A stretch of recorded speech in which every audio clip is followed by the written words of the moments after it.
Slovenija, invalidske organizacije in državni svetniki so sredi ustvarjalnega načrta in novih idej izgubili velikega in pomembnega človeka, voditelja in vizionarja. Borisu Šuštaršiču je v 73 letih življenja uspelo doseči rezultate, zaradi katerih so ga spoštovali tudi mnogi njegovi nasprotniki.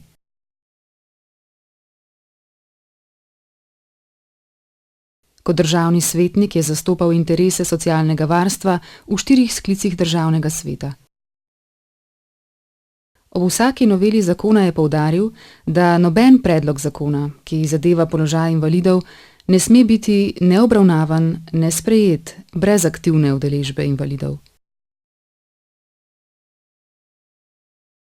Do zadnjega diha si je prizadeval za kakovostnejše življenje invalidov in za njihovo čim večjo socialno vključenost in izenačevanje možnosti.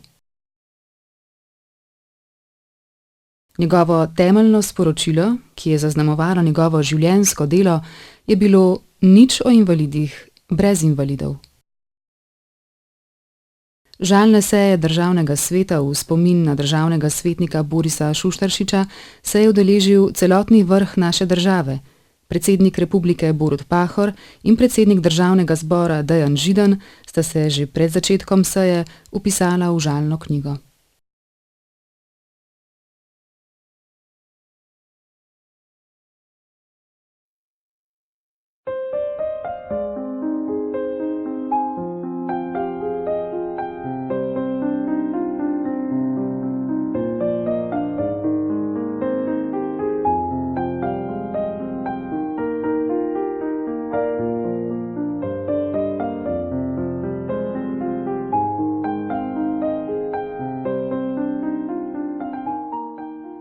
Tudi po njegovi zaslugi v imenu invalidov vse od srede 60 let prejšnjega stoletja ne odločajo več samo o drugi, temveč odločajo o sebi tudi invalidi sami.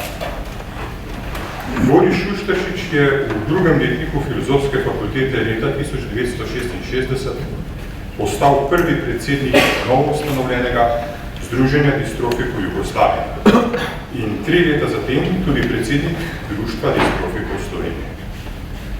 Od takrat dalje je celotno življenjsko pot podredil organiziranemu delovanju v invalidskih organizacijah doma in v tujini. Svoje poslanstvo je razumel v kontekstu uresničevanja zamisli o neodvisnem življenju huje gibalno oviranih invalidov. Kot vodja je imel neverjetno sposobnost uskladiti zelo različne interese. Zato je bil tudi nadvse uspešen pri poenotenju raznorodnih interesov invalidov.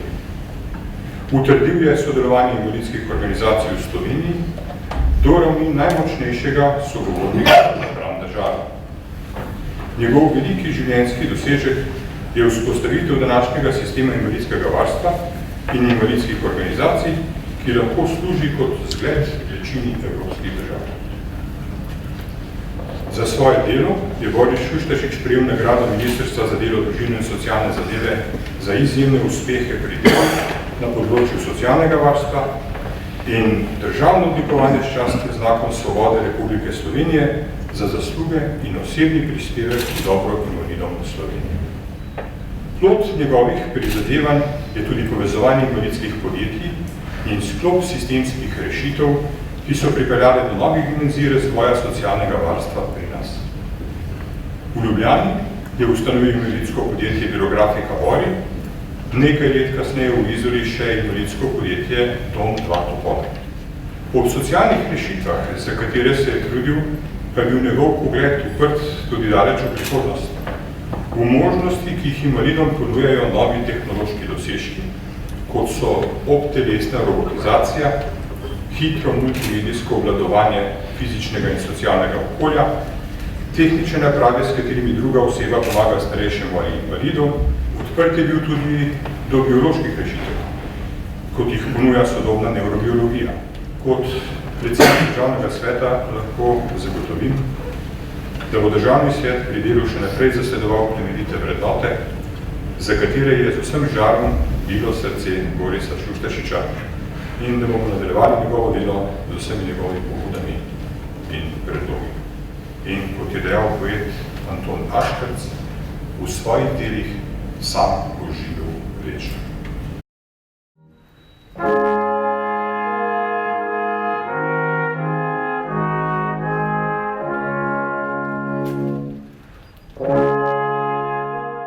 Koliko oseb z mišično distrofijo je našel in rešil iz njihovega okupa, bi težko prešteli. Spremljal nas je od trenutka, ko nas je našel po različnih koncih Slovenije, nekatere celo širše po takratni skupni državi Jugoslavije. Pripeljal nas je v Ljubljano ter nam dal na razpolago osnove za oblikovanje lastnih življenj, ter od nas pričakoval mnogokrat tudi zahtevo, da dosežemo izobrazbo, da se usposobimo za delo in samostojno aktivno življenje. Veliko distrofikov se je tako osamosvojilo, še več, oblikovalo svoje lastne družine ter stopilo na prag neodvisnega življenja. Dolgo vrsto let je uspešno gradil sistem organizacijsko močne, razvejene in ekonomske uspešne in človeško optimistične politike celodne skrbi za invalide. Ta sposobnost povezovanja ločenih sestavin v celovite nove celote ga je pripeljala do vodenja Nacionalnega sveta invalidskih organizacij Slovenije, v katerem je bistveno prispeval k razvoju kulture sodelovanja med različnimi skupinami invalidov. Enako zavzeto in odgovorno pa je opravljal tudi delo kot predsednik nadzornega sveta Loterije Slovenije, preko katere je bilo tako zagotovljeno stabilno financiranje invalidskih, humanitarnih in športnih organizacij. Nemalokrat je bil tudi slabo razumljen, ker je bil v svojem razmišljanju in dejanjem precej pred časom. Vsak trenutek dneva je plodno izkoriščal za delo, zaradi česar je skoraj nemogoče našteti vse dosežke in naloge, ki jih je opravljal. Imel je številne interese in hobije. Izredno rad je igral šah in tarot. Posvečal se je z japonski in kitajski borbeni filozofiji in logiki vojskovanja. In seveda ne smemo pozabiti na njegovo veliko ljubezen, to je košark, zaradi katere se ob katerikoli uri dneva brez pardona končalo pisanje različnih gradiv, predlogov zakonov.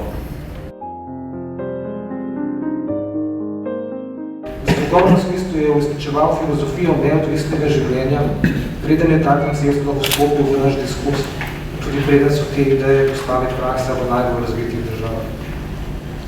Ko še nihče ni govoril o socialni aktivaciji, je izhajal iz podmene, da so invalidi predvsem državljani in ekonomski subjekti, za katere lahko kot družba največ storimo s tem, da jim pomagamo dobiti in ohraniti smiselno zaposlitev. Iz zaposlitve izhaja ne le finančna samostojnost in dejanska neodvisnost življenja, torej možnost sprejemanja samostojnih odločitev, temveč je tudi pogoj za osebno dostojanstvo in družbeno validacijo.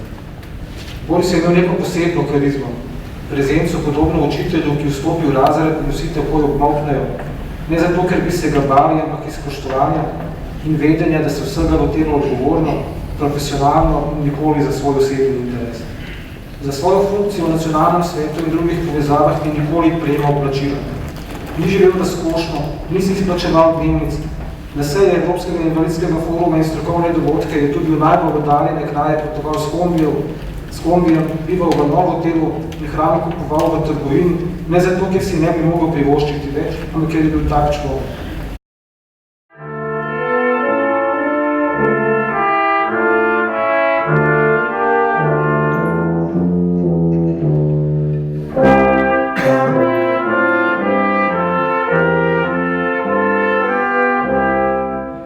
Cenil sem njegovo vizionarstvo v skrbi za celotno invalidsko gibanje, saj je med drugimi vrlinami imel širok pogled na dogodke v državi, kakor tudi bližnji in daljni okolici glede pozitivnih dejanj in učinkov na področju invalidskega in socialnega varstva.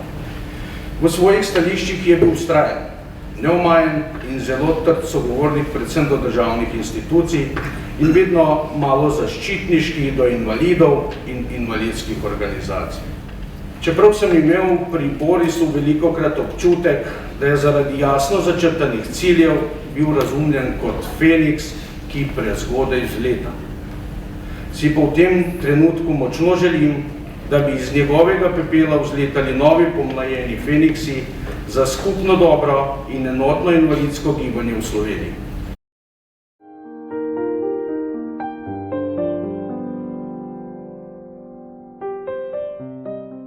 Zagotavljanje neodvisnega življenja vseh invalidov je eden osnovnih pogojev tudi zaposlitev.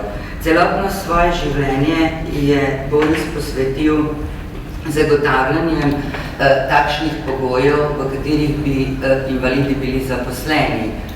Invalidi, ki se ne morejo zaposliti pod rednimi pogoji, se morajo zaposlovati v invalidskih podjetjih. Pred 2 leti sva skupaj s sodelavci pripravila razvojno strategijo invalidskih podjetij v Republiki Sloveniji, ki bo naše vodilo tudi naprej in poleg številnih rešitev v korist invalidskih podjetij je to velika zapuščina našega predsednika in obveza vseh nas, ki delujemo na tem področju, da to uresničujemo še naprej. Dragi Boris, ponosni smo, da smo bili tvoji sodelavci. Za tvoj prispevek na vseh področjih tvojega delovanja, dragi predsednik, še enkrat hvala.